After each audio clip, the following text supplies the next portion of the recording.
Бајколент. Аудио бајки. Птицата Пепе заборави на себе. Длабоко во една мирна шума живееше малата жолта птица по име Пепе. Тој беше најдобродушната птица во шумата. Секој ден им помагаше на сите околу себе.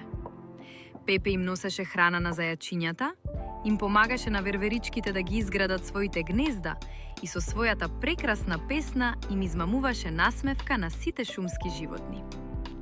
Но со текот на времето, сите станаа зафатени со своите обврски. Никој не забележа дека Пепе веќе не се смееше. Толку многу се грижеше за другите, што заборави да се грижи за себе. Речи си и не одмораше. Јадеше многу малку и се почесто се чувствуваше осамено. Една вечер, една мудра стара желка слушна тивок и тажен глас под едно дрво. Кога погледна нагоре, го виде малечкиот Пепе, слаб и тажен, како седи сам во своето гнездо. Поминувам толку многу време помагајќи им на другите, тивко прошепоти Пепе, што целосно се заборави в себе си. Старата желка нежно му рече: не можеш да ја наполниш туѓата чаша, ако твојата е празна. И не можеш вистински да ги направиш другите срекни, ако твоето срце страда.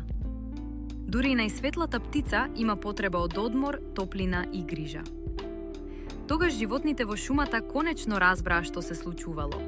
Му донесуваа храна на Пепе, му го поправија гнездото и секој ден остануваа покрај него. Со својата љубов и грижа му помогнаа повторно да закрепне и му покажаа дека и тој е важен и сакан. Од тој ден, Пепе продолжи да шири добрина насекаде, но научи и да одмора, да се насмевнува и да го слуша своето срце.